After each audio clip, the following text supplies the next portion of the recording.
தமிழ்நாட்டில் தாவேக அரசு அமைஞ்சதுக்கு அப்புறமா பொதுமக்கள் விவசாயிகள் இப்படி எல்லாருமே மிகப்பெரிய பாதிப்புக்குள்ளாயிட்டு இருக்காங்க அப்படின்னு தான் சொல்லணும். ஒரு பக்கம் விவசாயிகள் போராட்டத்தை எடுக்கிறாங்க, பொதுமக்கள் போராட்டத்தை எடுக்கிறாங்க. இதுல முக்கியமா இப்ப சமீப காலமா மக்கள் மத்தியில மிகப்பெரிய அளவுக்கு பேசு பொருளான விஷயம் என்னன்னு பார்த்தோம்னா கரண்ட் பில்லு. கரண்ட் ஷாக் அடிக்குதா இல்ல கரண்ட் பில்லு ஷாக் அடிக்குதா அப்படின்னு சொல்ற அளவுக்கு மக்கள் மத்தியில ஒரு குமுறலை வெளிப்படுத்த ஆரம்பிச்சிருக்காங்க. ஏன்னா அந்த அளவுக்கு கரண்ட் பில்லு பார்த்தோம்னா ஆயிரக்கணக்கில் சில ஆயிரங்கள்லாம் போயிட்டு இருந்த மத்தியில இப்ப பல்லாயிரங்களை தாண்டி கரண்ட் பில்லு போயிட்டு இருக்கு. மின்சாரம் அப்படிங்கிறது பார்த்தோம்னா வீட்டுல இருந்து ஆரம்பிச்சு சிறு குறு தொழில்கள் அப்படின்னு இப்படி எல்லா இடத்துலயுமே அத்தியாவசிய தேவையா இன்னைக்கு மாறி இருக்கு. இன்னைக்கு அரசால சின்ன மாற்றமா இருந்தாலும் சரி, பெரிய மாற்றமா இருந்தாலும் சரி, அது மக்கள் மத்தியில எவ்வளவு பெரிய பாதிப்பை ஏற்படுத்தும் அப்படிங்கிறது தான் மிகப்பெரிய பிரச்சனையா இன்னைக்கு மாறி இருக்கு.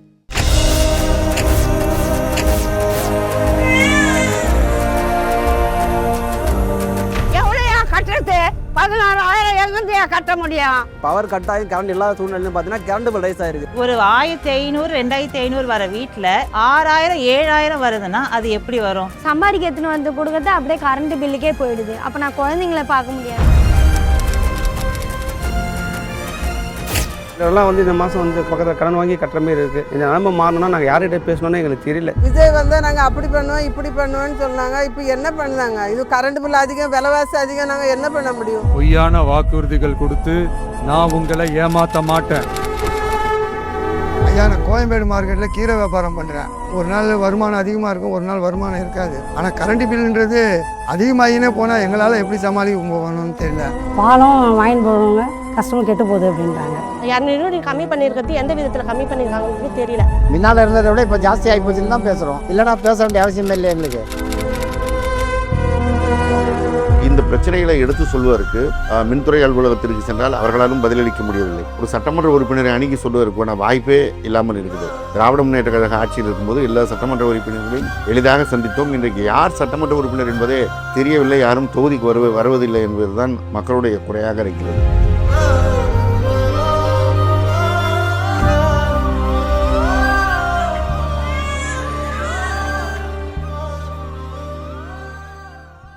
கலையரசி. நான் கிட்டத்தட்ட இங்கே 19 வருஷமாக நான் இங்கே இருக்கேன். 19 வருஷமாக சொந்த வீட்டில் தான் இருக்கோம். வீட்டில் வந்து ஹஸ்பண்ட் வந்து டிரைவராக இருக்காரு, நாங்கள் ஹவுஸ் ஒய்ஃப், பசங்க ரெண்டும் படிக்கிறாங்க. கரண்ட் பில் வந்து பார்த்தீங்கன்னா கிட்டத்தட்ட 20 வருஷமாக 2500 1500 இப்படி தான் கம்மியாகும் அதிகமாகும். இப்போ கிட்டத்தட்ட 6000 7000 8000 கரண்ட் பில்லு 2 மாசமாக தொடர்ந்து வந்துட்டு இருக்கு. இதை யார் கேட்கறது? என்ன பதில் சொன்னாலும் போய் கேட்டாலும் சரியா ரெஸ்பான்ஸ் கிடையாது. நீங்கள் யூசேஜ் பண்ணுறதுனால தான் வருது, நீங்கள் யூஸ் பண்ணுறீங்க அப்படின்னு சொல்கிறாங்க. எப்படி நாங்கள் இத்தனை வருஷமாக யூசேஜ் பண்ணாமல் இந்த வருஷம் ஒரு 2-3 மாதம் மட்டும் யூசேஜ் பண்றதுனால வரும்? அதுவும் வந்து இப்ப வந்து ஆட்சி வந்து 200 யூனிட் ஃப்ரீன்னு சொல்லியிருக்காங்க. முதல்ல 100 யூனிட் ஃப்ரீ இருந்துச்சு, இப்போ 200 யூனிட் ஃப்ரீ. அந்த 200 யூனிட் ஃப்ரீ மைனஸ் பண்ணா கூட இவ்வளவு கரண்ட் பில் வரதுக்கு வாய்ப்பே இல்லையே. அப்ப இந்த வரத்துக்கு என்ன வாய்ப்பு இருக்கு? யாரு தப்பு பண்றாங்க? இந்த மாதிரி மிடில் கிளாஸ் ஃபேமிலி நாங்கள் மட்டும் இல்லை, கிட்டத்தட்ட எத்தனையோ லட்சம் மக்கள் வந்து யூசேஜ் பண்ணுறாங்க. கிட்டத்தட்ட நானும் ஆன்லைன்ஸில் பார்க்குறேன், நியூஸில் பார்க்குறேன். 12,000 25,000 எதுக்கு வருதுன்னே தெரியல. சில பேர் கணக்கு போட்டாங்கன்னா அந்த எண்ணிக்கையிலேருந்து ரீடிங் எடுக்கிறாங்க, அந்த ரீடிங் கணக்கை வச்சு பாருங்க அப்படின்னு சொல்கிறாங்க. அதுவும் சில பேர் ப்ரூஃபோடையே உங்களுக்கு வந்து சப்மிட் பண்ணியிருக்காங்க ஆன்லைனில். நிறைய தப்பு வந்து ரீடிங் எடுக்கிறதுலையும் இருக்குது. ஆனால் இந்த மக்கள் வந்து ரொம்ப கஷ்டப்படுறது கரண்ட் பில்னால. அதுவும் கரண்ட் வந்து சுத்தமாக இப்போ வந்து கட் ஆகுது, அடிக்கடிக்கு வந்து கட் பண்ணிக்கிட்டே இருக்காங்க. எதுக்கு கட் ஆகுதுன்னே தெரியல. இந்த வெயில் டைமில் எவ்வளோ நம்ம கஷ்டப்படுவோன்றத மக்கள் வந்து புரிஞ்சுக்கணும், அவங்களும் புரிஞ்சுக்கணும். இவ்வளோ கட் பண்ணாங்கன்னா நாங்கள் என்ன பண்ண முடியும்? எங்கே போய் கம்ப்ளைண்ட் பண்ண முடியும்? நாங்கள் வந்து எவ்வளோ நாங்கள் சொல்கிறோம், இபி ஆஃபீஸ்க்கு போகிறோம், கம்ப்ளைண்ட் பண்ணுறோம். அவங்கன்னா பொதுவான சொல்லி அதெல்லாம் ஒன்றும் இல்லைம்மா, நீங்கள் யூஸ் பண்ணுறீங்க அதனால வருது, அவ்வளோதான் முடிஞ்சு போச்சு. இப்போ நார்மலாக எங்களே எடுத்துட்டிங்கன்னா அவர் வந்து டிரைவர் வேலை பார்க்குறாங்க, நான் ஹவுஸ் ஒய்ஃப், இருக்கிறதே ஏதோ 2-3 தச்சிட்டு இருக்கோம், பசங்களை படிக்க வச்சிட்டு இருக்கோம். 7000 8000 கரண்ட் பில் கட்டிட்டா இந்த மாதம் நாங்கள் செலவுக்கு நாங்கள் என்ன பண்ணுறது? ஆனால் வந்து என்ன சொல்கிறாங்க, கவர்மெண்ட்டு உங்களுக்கு வந்து 1000 ரூபா நாங்கள் இது கொடுக்குறோம், 200 யூனிட் ஃப்ரீ கொடுக்குறோம் எல்லாம் சொல்கிறாங்க தவிர்த்து, ஆனால் இந்த கரண்ட் பில்லு விஷயத்த மட்டும் வாயே திறக்க மாட்டேங்கிறாங்க. யாருக்கிட்டையும் போனாலும் கம்ப்ளைண்ட் எடுக்க மாட்டேங்கிறாங்க, யாருக்கிட்டையும் கேட்டாலும் எதுவும் சொல்கிறதில்ல. இது தப்பு எங்கே நடக்குது ஏது நடக்குதுன்ட்டு கவர்மெண்ட் எடுத்து இதுக்கு ஒரு தீர்வை வந்து கண்டிப்பாக கொடுக்கணும். இந்த கரண்ட் பில்லால முக்கியமா வந்துட்டு இந்த தரப்பு மக்கள் தான் பாதிக்கப்பட்டிருக்காங்க, இல்ல அந்த தரப்பு மக்கள் தான் பாதிக்கப்பட்டிருக்காங்க அப்படின்னு நம்ம குறிப்பிட்டு சொல்லவே முடியாது. ஏன்னா அந்த அளவுக்கு எல்லா தரப்பு மக்களுக்குமே வந்து கரண்ட் பில் அப்படிங்கிறது இன்னைக்கு பல ஆயிரங்கள்ல வந்திருக்கு. குறிப்பா சொல்லணும்னா தமிழ்நாடு முழுக்க கிட்டத்தட்ட 3,70,000 பேருக்கு வந்துட்டு இந்த பாதிப்பு இருக்கு அப்படிங்கிறத மக்கள் அவங்களே வெளிப்படுத்திட்டு இருக்காங்க. அன்னன்னைக்கு வேலைக்கு போயிட்டு அன்னன்னைக்கு கூலி வேலை பார்க்குறவங்க அன்னன்னைக்கு கூலியை வாங்கிட்டு வந்துட்டு தான் பட்ஜெட் போட்டு தான் வாழ்க்கையை ஓட்டிட்டு இருக்காங்க. அந்த மாதிரியான குடும்பங்கள்ல பார்த்தோம் அப்படின்னா வாடகைக்கு, மளிகைக்கு, பசங்க ஸ்கூல் பில்லுக்கு அப்படின்னு சொல்லிட்டு நிறைய கட்டிட்டு மிச்சம் மீதி இருக்கிறது தான் கரண்ட் பில்லு அப்படின்னு பார்த்தோம்னா இன்னைக்கு கரண்ட் பில்லு தான் மொத்த சம்பாத்தியத்தையுமே எடுத்துட்டு போகுது அப்படின்னு சொல்ற அளவுக்கு தான் ஒரு அவல நிலையை தாவேக அரசு உருவாக்கி இருக்கு அப்படின்னு மக்கள் அவங்களே வேதனையை வெளிப்படுத்துறாங்க. வீட்டுல ஃபேன் ஓடுனா குத்தம், டிவி போட்டா குத்தம், மிக்சி ஓடினா குத்தம், அப்ப என்னதாயா நாங்க பண்ணணும் அப்படின்னு மக்கள் குமுற ஆரம்பிச்சிட்டாங்க. மாத சம்பளம் வந்தா போதும், வாடகை கட்டணும், மளிகை பில்லு கட்டணும், இஎம்ஐ கட்டணும், பசங்க ஸ்கூல் ஃபீஸ் கட்டணும், இப்படி பட்ஜெட் போட்டு இதெல்லாம் கட்டி நம்ம வாழ்க்கைய ஓட்டணும்னா கடைசியில ஈபி பில்ல காட்டி மிச்ச மீதி இருக்கிறத கூட குடுன்னு அந்த ஆளுங்கட்சிக்காரங்க புடுங்கிட்டு போறாங்க அப்படின்னு மக்கள் வேதனைப்படுறாங்க. 200 யூனிட் ஃப்ரீன்னு சொல்லிட்டு மொத்த யூனிட்டுக்கும் டபுளா புடுங்குறாங்கன்னு கதறிக்கிட்டு இருக்காங்க. அப்படி மக்கள் படுற அந்த வேதனைய நீங்க பாருங்க. வணக்கங்க, என் பேர் விவேகானந்தன். நான் வந்து கோயம்பேடு மார்க்கெட்டில் கீரைக்கல்ல வேலை செஞ்சுட்டு இருக்கேன். இங்கே சொந்த வீடு கிடையாது, நான் தங்கி தான் வேலை பார்க்குறேன். ஆக்சுவலாக பார்த்தீங்கன்னா இங்கே எனக்கு தினசரி சம்பளம், அந்த சம்பளத்தை வச்சு தான் என்னுடைய குடும்பத்தை நான் வந்து பார்த்துட்டு இருக்கேன். போன மாதத்தில் வந்து பார்த்தீங்கன்னா வீட்டு வாடகை வந்து ஒரு 5,400 நாங்கள் எப்பவுமே மந்த்லி பே பண்ணுவோம். ஆனால் இந்த மாதம் பார்த்தீங்கன்னா 7,440 ரூபா வந்துச்சு. என்ன காரணம்னு கேட்கும்பொழுது போன மாதம் விட இந்த மாதம் கரண்ட் பில் ஜாஸ்தி ஆயிடுச்சுப்பா, அதனால தான் நாங்கள் இந்த மாதிரி அமௌண்ட் வாங்குறோம் அப்படின்னு சொன்னாங்க. சரி, போன மாதம் நாங்கள் 4-5 பேர் தான் 5 பேர் தங்கியிருக்கோம். அதே ஃபேனு அதே லைட் தான் யூஸ் பண்ணிகிட்டு இருக்கோம். இந்த மாதமும் அதே லைட்டு அதே ஃபேன் தான் யூஸ் பண்ணோம். ஆனால் எப்படி இந்த 1,000 ரூபா சம்திங் எப்படி அதிகமாச்சு அப்படின்னு நாங்கள் கேட்கும்பொழுது அவங்க சொன்ன காரணம் ஒரே ஒரு காரணம், எங்களுக்கு தெரியாதுப்பா, யூனிட் அதிகமாக அதே யூனிட் தான், கரண்ட் பில் அதிகமாக வந்திருக்கு, இதை தான் பே பண்ண சொன்னாங்க, இதான் வாங்க சொல்லியிருக்காங்க அப்படின்ற மாதிரி சொன்னாங்க. இந்த காரணத்தினால எங்களுக்கு இந்த கரண்ட் பில் ரைஸ் ஆனதுனால எங்களுக்கு ரொம்ப சிரமமாகுது. என்ன சிரமம்னா நாங்கள் எல்லாத்துக்குமே பார்த்தீங்கன்னா சம்பாதிக்கிற காசில் வீட்டு செலவுக்கு இவ்வளோ தரோம், வீட்டுக்கு அனுப்ப வேண்டியது இவ்வளோ தரோம், மாதம் இஎம்ஐ இவ்வளோ தரோம், கரண்ட் பில் இவ்வளோ தரோம்னு சொல்லிட்டு ஒரு சில கணக்கு போட்டு தான் வாழ வேண்டிய சூழ்நிலை. நான் மட்டும் கிடையாது, தமிழ்நாட்டில் இருக்கிற முக்கால்வாசி பேர் அத்தனை பேர் அப்படி தான் வாழ்ந்துட்டு இருக்காங்க. இதை பற்றின ஒரு கம்ப்ளைண்ட் யார்கிட்ட கொடுக்கலாம், என்ன பண்ணலாம்னு கேட்டால் தெரியல, யார்கிட்ட போய் சொல்கிறது. ஏன்னா என்ன காரணம்னா எம்எல்ஏ யாருன்னு தெரியல, எம்பி யாருன்னு தெரியல. அதே மாதிரி பார்த்தீங்கன்னா லாஸ்ட் மந்த் வந்து பார்த்தீங்கன்னா கரண்ட் இஷ்யூஸ் நிறையா இருந்தது. நிறைய இடத்துல வந்து பவர் கட் ஆயிடுச்சு, கரண்ட்டே இல்லாமல் இருந்துச்சு. ஆனால் பவர் கட் ஆகி கரண்ட் இல்லாத சூழ்நிலைன்னு பார்த்தீங்கன்னா கரண்ட் பில் ரைஸ் ஆயிருக்கு. கரண்ட் இல்லாத இடத்துக்கு எப்படி கரண்ட் பில் அதிகமாகன்றது தான் என்னுடைய கேள்வி, ஒரு தனிப்பட்ட கேள்வி. ஸோ இதெல்லாம் வந்து கவர்மெண்ட் கருத்தில் கொண்டு இதெல்லாம் சரி பண்ணணும், பண்ணால் நல்லாயிருக்கும். எம்எல்ஏ யார், எம்பி யார், ஜெயிச்சதோட சரி, எலெக்ஷனுக்கு வந்து ஓட்டு கேட்டு வந்தாங்களே அதோட சரி, அதுக்கப்புறம் போயிட்டு தொகுதியில் மக்களை பார்வையிறது அந்த ஒரு இதுவுமே இல்லை, யாரும் என்னன்னு தெரிய மாட்டேங்குது. முதல் கையெழுத்து நாங்கள் 200 யூனிட் ஃப்ரீயாக கொடுப்போம்னு சொன்னாங்க, கரண்ட்டே இல்லை. ஆனால் கரண்ட் பில் மட்டும் ரைஸ் ஆகிருக்குது, அது எந்த விதமே எனக்கு புரியவே இல்லை. எவ்வளோயா கட்டுறது? 16,000 எங்கேருந்தையா கட்ட முடியும்? நாங்களாம் ஏழைப்பட்டவங்க, கூலிக்கு வேலை செய்து படிக்கிறவங்க, நாங்களாம் எங்கேருந்து கட்ட முடியும்? எங்களால் பெரிய பில்லு மட்டும் எழுதிடுறீங்க, அப்படியே பெரிய வைக்கல் மாதிரி. அல்ல நான் வந்தால் ஜெயிச்சிடுவேன்றீங்க. எவன் ஜெயிக்கிறான், எவன் கட்டுறான், யார் கட்ட முடியும்? சும்மானால ஒரு பில்லு ஒன்று எடுத்துன்னு வந்து ஒரு செல்லு எடுத்துன்னு வந்து இப்படி எடுத்துடுறாங்க. எடுத்துட்டாக்கா பில்லு 16,000 18,000. எம்எல்ஏனாக்கா அதுக்கே அவங்க வந்து ஓட்டு எழுதுறாங்க. ஓட்டு ஒன்று எடுத்துக்கணும், 100 பேர் எடுத்துக்கணும், நான் தான் ஜெயிப்பனியா வராங்க. எதுக்கு வராங்க? எல்லாத்துக்கும் நான் பார்த்துக்குவேன் பார்த்துக்குவேன்றாங்களே. எங்கே பார்க்குறாங்க? 18,000 18,000 இப்படியா கட்ட முடியும்? சார், என் பேர் விஜய். லாஸ்ட் இயர்ஸு அதுக்கு பிஃபோர் பார்த்தீங்கன்னா ஈபி பில்லு வந்து எங்களுக்கு 1000 கூட தான் வரும். ஆனால் இப்போது இந்த ஜூலைலேருந்து கணக்கு பண்ணிங்கன்னா 3,500 ரூபாய் அப்படியே டபுள் ஆகுது. என்ன ரீசன் தெரில. ஃபஸ்ட்டாச்சு இப்போது அமைச்சர்னா செந்தில் பாலாஜி, ஓகே, அவர் ஒரு பிஏ இருப்பாங்க, இது மின்சார சம்மந்தப்பட்ட துறை, அதனால் அவர்கிட்ட போய் நாங்கள் கன்சல்ட் பண்ணலாம், அவங்க கொஞ்சம் கேட்பாங்க போவாங்க. இப்போ யார் எம்எல்ஏ தெரில, யார் அமைச்சர்னே தெரில. ஸோ இந்த அடியை நாங்கள் எப்படி சமாளிக்க போகிறோம்? இல்லை அரசாங்கம் எதுவும் முடிவு எடுக்குது, இதுமாதிரி தெரியல. இப்போ நாங்கள் எங்கள் காசு தானே அது, நாங்கள் யார்கிட்ட போய் கேட்குறது? இப்போ 2,000 ரூபாய் 3,000 ரூபாய் எக்ஸ்ட்ரா போகுது, அது கவர்மெண்ட்டுக்கு போதா, இல்லை அந்த துறை சார்ந்த அதிகாரிகளுக்கு போதா, ஏன் அந்த ஒப்பந்ததாரருக்கு போதா யாருக்கு போகுதுன்னு எங்களுக்கு தெரியல. இவ்வளோ கரண்ட் பில் எங்களுக்கு ஆகுதுன்னு சொல்லி எதுவுமே போடல. இப்போ நீங்கள் பார்த்தா கூட எங்கள் வீடு தெரியும், நாங்கள் இந்த எல்லா லைட்டும் ஆஃப் பண்ணி தான் இருக்குது. சமாளிக்கிறாங்க. இது மேல் அதிகாரிகிட்ட கேட்கணும், அவங்ககிட்ட யாரும் சொன்னால் தான் நாங்கள் போய் கேட்க முடியாது, யாருன்னு சொல்லவும் மாட்டாங்க. அப்போ நாங்கள் யார்கிட்ட போய் இந்த குறைய சொல்கிறது? இதுக்கு எல்லாம் கேட்டால் சட்டமன்றத்தில் அமைதியாக உட்காந்துறாரு விஜய். எதுக்கு தான் அவர் உட்காந்துறாரு தெரில. என் பேர் குமார். நாங்கள் ஏற்காடு தாங்கலில் ஒரு சின்ன கம்பெனி, ஸ்மால் இண்டஸ்ட்ரீஸ். மாதம் கரண்ட் பில் கட்டின்னு தான் இந்த மாதம் ஹெவியாக வந்திருக்கு.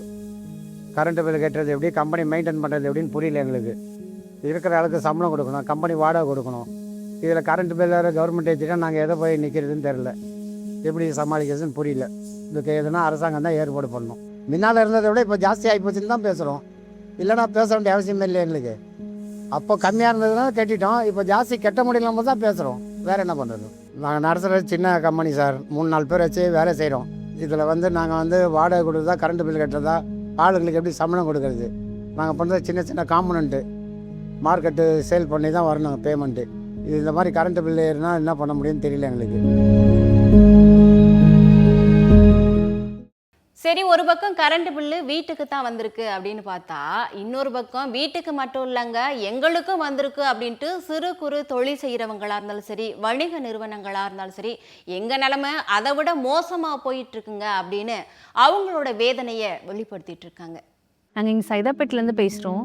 கம்பெனி வச்சுருக்கோம், பாலா என்டர்பிரைஸ்ன்னு சொல்லிட்டு. லாஸ்ட் ஒரு 10 இயர்ஸாக இந்த கம்பெனி நாங்கள் ரன் பண்ணிகிட்ருக்கோம். எங்களோடது பார்த்திங்கன்னா சின்ன மேனுஃபேக்சரிங் ஐட்டம்ஸ்லாம் நாங்கள் இங்கே பண்ணிகிட்ருப்போம். எங்கள் கம்பெனியில் பார்த்திங்கன்னா ஒரு 10 மெம்பர்ஸ் இல்லை 15 மெம்பர்ஸ் நாங்கள் வச்சு ஒர்க் பண்ணிகிட்ருக்கோம். இப்போ இந்த ரீசெண்டாக இந்த 2 months பார்த்திங்கன்னா நிறைய அடிக்கடி கரண்ட்டு போகுது.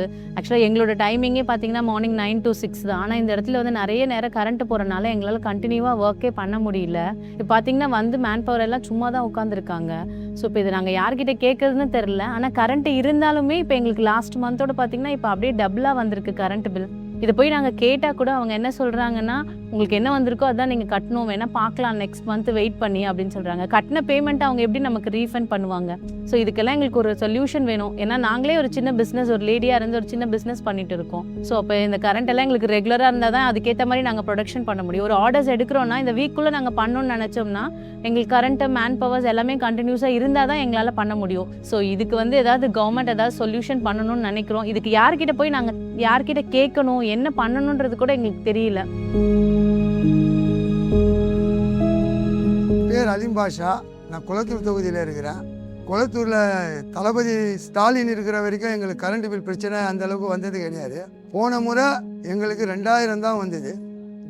இந்த முறை 3950 ரூபா வந்திருக்கு.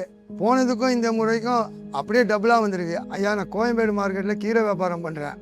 எனக்கு ஒரு நாள் வருமானம் அதிகமாக இருக்கும், ஒரு நாள் வருமானம் இருக்காது. ஆனால் கரண்ட் பில்லுன்றது அதிகமாகினே போனால் எங்களால் எப்படி சமாளிக்க போகணும்னு தெரியல.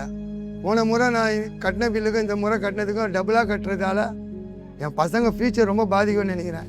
நான் தான் சம்பாதிச்சு தான் என் குடும்பத்தை பார்க்குறேன்.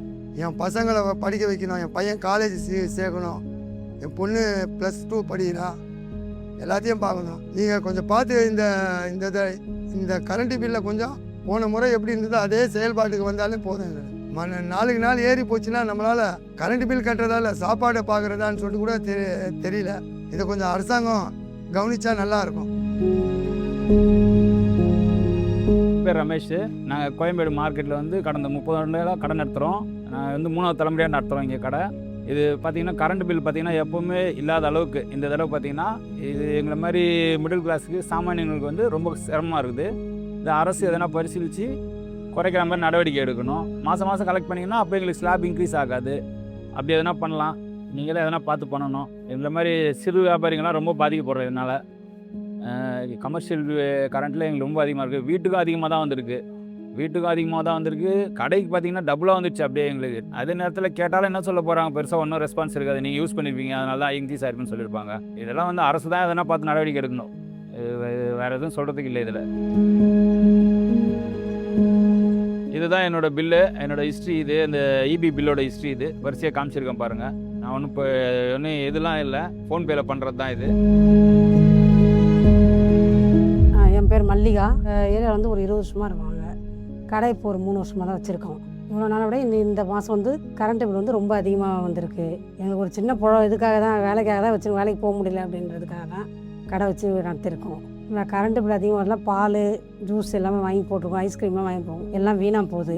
கொஞ்சம் கரண்ட் பில் கம்மியாக இருந்தால் கொஞ்சம் நல்லாயிருக்கும் எங்களுக்கு. அதுக்காக தான் இவ்வளோ நாளும் போயிட்டு இருந்தோம். இந்த வாட்டி தான் ரொம்ப அதிகமாக தெரியுது எங்களுக்கு கரண்ட் பில்லு. மற்றபடி இதுதான் எதாவது எங்களுக்கு வேலை வாழ்வாதாரமே. இந்த வருஷம் தான் ஓட்டணும். இப்போ இது மாதிரி இருந்தால் கஷ்டம் தான். அதிகமாக இருந்தாலும் இது இப்போ எப்படி இந்த மாதம் கட்ட போகிறோன்றது தெரியாது. காசு வந்து இதுலேருந்து இருக்கிற லாபத்தில் நம்ம கையில் கலந்த காசு வாங்கி தான் பொருளே வாங்கி போடுறோம். இப்போ நாங்கள் அதை வந்து லாபம் எடுக்கணும் இல்லைங்களா?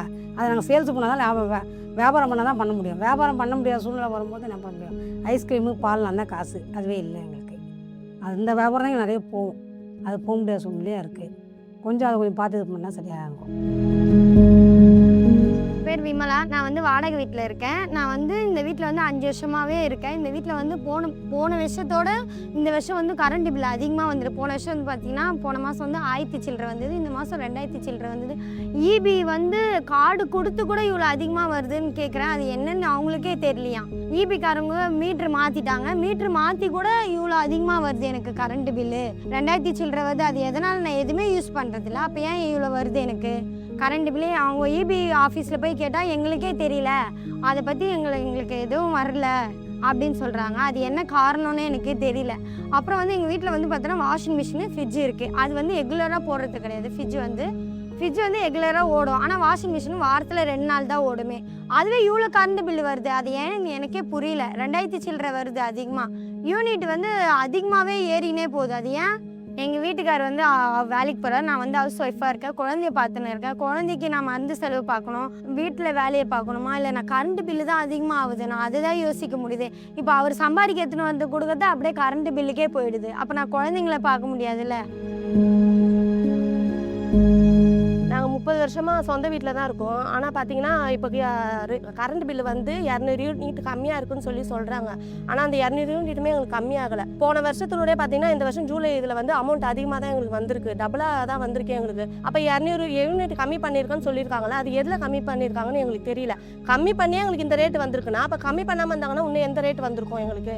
நாங்கள்லாம் தினக்கூலி தான் வேலை செய்கிறவங்க தான் நாங்கள். ஆனால் இதுவுமே இவ்வளோ ஒரு வாடகை கட்டுற மாதிரி எங்களுக்கு கரண்ட் பில்லு வந்தால் நாங்கள் மத்திய அத்தியாவசிய தேவைக்கெல்லாம் நாங்கள் என்ன பண்ணுறது? கவர்மெண்ட் வந்து இது வந்து 200 யூனிட் நாங்கள் சலுகை கொடுத்துருக்கோன்னு சொல்லியிருக்காங்க. ஆனால் அந்த 200 யூனிட்டுமே எங்களுக்கு சலுகையாகவே எங்களுக்கு இல்லை. இப்போ பார்த்தீங்கன்னா எங்களுக்குலாம் வந்து போன வருஷம் ஜூலை பார்த்தீங்கன்னா 3000 ரூபாய் அந்த மாதிரி வந்திருக்கு. இந்த வருஷம் பார்த்தீங்கன்னா 6000க்கு வந்திருக்கு. இப்போ இந்த மாதிரி வரும்போது நாங்கள் பசங்களை படிக்க வைக்கணும், எல்லாமே இந்த விஷயத்தில் தான் எல்லாமே நாங்கள் அந்த சேலரியை வச்சு தான் நாங்கள் மெயின்டைன் பண்ணணுமே. அப்படின்னும் போது இந்த 200 யூனிட் கம்மி பண்ணியிருக்கிறது எந்த விதத்தில் கம்மி பண்ணியிருக்காங்கன்றது தெரியல. அதேமாதிரி இபி சம்மந்தப்பட்டது பார்த்தீங்கன்னா கேபிள் எல்லாமே வந்து ஒரு குறிப்பிட்ட அடி வரைக்கும் நோண்டி தான் புதைக்கணுமே, அந்த இதுவுமே கிடையாது. நீங்கள் அங்கே பார்த்தீங்கன்னாவே தெரியும், கேபிள் எல்லாம் மெயினில் தான் போகுது. இப்போ மழை நாள் வேறு, இது வந்து ஒரு சின்னதாக ஒரு எதனா ஒன்று கீறிச்சுனா கூட தண்ணி பட்டுதுன்னா எல்லாருக்குமே ஷாக் அடிக்கும். உங்கள் மெயினே என்ட்ரன்ஸ்லேயே பாருங்கள், அவ்வளோ இதுவாக எல்லாமே இதுவாக இருக்குது. அந்த இதுவுமே போய் கேட்டால் ஆள் இல்லை, எங்களுக்கு எதுவும் வந்து பண்ணுறதுக்கு ஆளுங்க எங்களுக்கு விடலை அப்படின்னு சொல்கிறாங்க. இந்த கரண்ட் பில்லு அதிகமாகிறதுக்கு நாங்கள் இந்த 200 யூனிட்டு கொடுத்துமே எங்களுக்கு ஃப்ரீ கொடுத்துமே எங்களுக்கு இவ்வளோ வருதுன்றதுனால நாங்கள் அதை போய் எங்கே போய் பேசணும், யாரை போய் பார்க்கணுன்றதுமே எங்களுக்கு தெரியல. அப்படி மீறி எங்கன்னா போய் பார்க்கணுன்னா எங்களுக்கு அத்தியாவசிய வேலைங்க நிறைய இருக்குது. நாங்கள் அதை விட்டுட்டு நாங்கள் இதுக்குன்னு போயிட்டு இருக்க முடியாது. எங்களுக்கு 200 யூனிட் கம்மி பண்ணியிருக்கேன்றாங்க, அது எந்த இதில் கம்மி பண்ணியிருக்காங்க? இல்லை கம்மி பண்ணிட்டேன்ற சொல்கிற பேரில் பண்ண மாதிரி பண்ணிவிட்டு, இல்லை அதை வந்து வேறு எதனா வந்து ஒரு யூனிட்டுக்கு இவ்வளோன்னு சொல்லி ஏற்றிருக்காங்களா என்னன்னு தெரியல. சைதாப்பேட்டைக்கு வந்து நாங்கள் 20 வருஷம் ஆகுது, இங்கே தான்ப்பா இருக்கோம். இவ்வளோ நாள் கரண்ட் அப்படி போகாது, நைட்லாம் கரண்டே போகாது.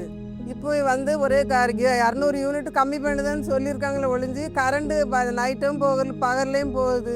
பிள்ளைகளை வச்சுட்டு என்ன பண்ண முடியும்? 200 யூனிட் கம்மி பண்ணுதுன்னு சொல்லிட்டு இப்போ கரண்ட் பில் வேறு அதிகமாக ஆகுது. இதுக்கு 2000 ரூபா கட்டுற இடத்துல 4000 ரூபா 5000 ரூபா ஆகுது. நாங்கள் என்ன பண்ண முடியும்? வாங்குற காசை கரண்ட் பில்லு கொடுத்துட்டு வேறு எப்படி சாப்பிட முடியும்? இதுக்கு முன்னாடி இப்படி வந்ததே இல்லை, எப்பவுமே புழங்குதே தான் நாங்கள் புழங்கிக்கிட்டு இருக்கோம். இப்போ மட்டும் அதிசயமாக நாங்கள் எதுவுமே எதுவுமே நாங்கள் வைக்கலை, எப்பவும் ஓடுத மாதிரி தான் ஓடுது. ஆனால் கரண்ட் பில்லு அதிகமாக வருது. விஜய் வந்தால் நாங்கள் அப்படி பண்ணுவோம் இப்படி பண்ணுவோன்னு சொன்னாங்க. இப்போ என்ன பண்ணுதாங்க? இது கரண்ட் பில் அதிகம், விலைவாசி அதிகம், நாங்கள் என்ன பண்ண முடியும்? நாங்களே கஷ்டப்பட்டுக்கிட்டு இருக்கோம். அதான் சொன்னேன், இப்போ 200 யூனிட் ஃப்ரீன்னு சொன்னாங்களே, இப்போ 200 யூனிட் ஃப்ரீன்னு சொல்ல பிறகு கரண்ட் பில்லு இவ்வளோ வருது. அப்போ கரண்ட் பில் அட்டையிலையும் எழுத மாட்டேங்காங்க. அங்கே போய் என்ன பண்ணாங்களோ யாரை பண்ணாங்களோ என்ன தெரியும் எங்களுக்கு? நாங்கள் அதான் நாங்கள் நேரில் போய் கேட்டாச்சு, நாங்கள் எங்கேயும் அலைய முடியாது. கரண்ட் பில் இவ்வளோ வந்தால் எங்களால் தாங்க முடியாது. ரொம்ப கரண்ட் பில் அதிகமாக வருது, ஏதாவது முயற்சி பண்ணி கம்மி பண்ணுங்கள், விலைவாசியெல்லாம் கம்மி பண்ணுங்கள். விஜய் வந்தால் இதை கம்மி பண்ணிடுவோம் அதை கம்மி பண்ணிடுவோம் அப்படின்ட்டு எதுவுமே பண்ணப்பாடு இல்லை. மேலும் மேலும் கடன் தான் இந்த அதிகமாக ஆகுது. என்னோடய பெயர் வந்து கயல்வழி. நாங்கள் சைதாப்பேட்டில் தான் இருக்கோம். நாங்கள் ஒரு 10 இயர்ஸாகவே நாங்கள் இங்கே தான் இருக்கோம். எப்பவுமே சம்மர் டேஸு நாங்கள் எப்போவுமே யூஸ் பண்ணுற கரண்ட் தான் நாங்கள் யூஸ் பண்ணுவோம். பட் வந்து லாஸ்ட் இயர்ஸில் எங்களுக்கு அந்த மாதிரி கரண்ட்டு பில் வந்து சார்ஜஸ் வந்து எப்போவுமே நம்ம கட்டுற மாதிரி தான் எங்களுக்கு வந்துச்சு. பட்டு இந்த இந்த இந்த சம்மர்ஸ் பார்த்திங்கன்னா எப்பவுமே இல்லாததோட இந்த தடவை ரொம்ப அதிகமாக வந்து இருக்குது. லாஸ்ட் டே நாங்கள் ஒரு 4000 கட்டினோன்னா இந்த தடவை வந்து 10,000 12,000 அந்த மாதிரி பில் வந்திருக்கு. நாங்கள் டெய்லி ஆஸ் யூஷுவல் போல் ஃபேனு, ஒரு AC, mixie, washing machine, fridge as usual எப்போயுமே எல்லாருக்கும் இருக்கிற மாதிரி தான், டிவி அதெல்லாம் நாங்கள் எப்போவுமே யூஸ் பண்ணுற மாதிரி தான் நாங்கள் யூஸ் பண்ணுறோம். பட் கரண்ட் பில் மட்டும் எக்ஸ்ட்ரா சார்ஜஸ் அதிகமாக வந்திருக்கு. அதே மாதிரி தான் நாங்கள் கரண்ட் எல்லாம் யூஸ் பண்ணியிருப்போம். அதே ஏசி, அதே ஃப்ரிட்ஜு, அதே டிவி தான். பட்டு கரண்ட் பில் இஷ்யூஸ் மட்டும் பார்த்தோன்னா அதிகமாக வந்தது. ஒரு நார்மல் பீப்புள் இவ்வளோ கரண்ட் பில் அதிகமாக வந்ததுனால எப்படி எங்களால் அதில் பே பண்ண முடியும் சொல்லிட்டு எங்களுக்கே ஒரு மிடில் கிளாஸ்க்கே இவ்வளோ சஃபர் ஆகுதுன்னா ஒரு 100 பீப்புளுக்கு வந்து எவ்வளோ சஃபர் ஆகும். இப்போ ஆட்சிக்கு வந்ததுக்கப்புறம் வந்து 500 யூனிட்குள்ளே வந்தால் தான் 200 யூனிட் வந்து ஃப்ரீன்னு சொல்கிறாங்க. யாராவது கரண்ட் பில்லு அதிகமாக இருக்குன்னு புகார் கொடுத்தாங்கன்னு வைங்களேன், அவங்கள ஒடுக்குற விதமா அது பொய் புகார்னு மடமாற்றம் பண்றாங்க. மக்கள் கேள்வி கேட்டா அவங்க வாயை அடைக்க முயற்சி பண்ணுது இந்த அகங்கார அரசு.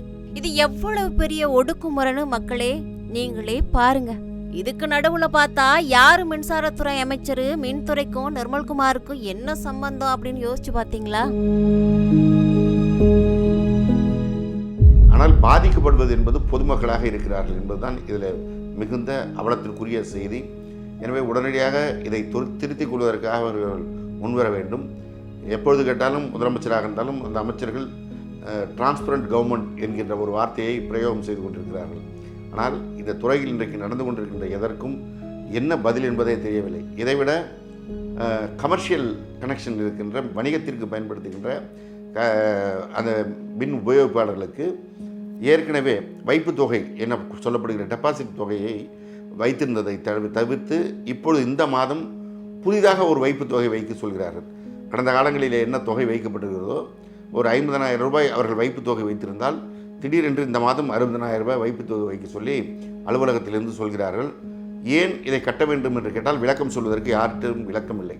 மேலிடத்திலிருந்து தகவல் வந்திருக்கிறது, துறை தலைமையிலிருந்து சொல்லியிருக்கிறார்கள், நீங்கள் டெபாசிட் செய்யுங்க, அப்போ தான் உங்கள் கனெக்ஷன் வந்துட்டு திருப்பி லைவாக இருக்கும், இப்படி பதில் சொல்கிறார்கள் என்பது தான் இன்றைக்கு கமர்ஷியல் கனெக்ஷன் யூஸ் பண்ணுகின்ற சாதாரண வணிக பெருமக்களுடைய ஒரு அவலமான நிலையாக இருக்கிறது.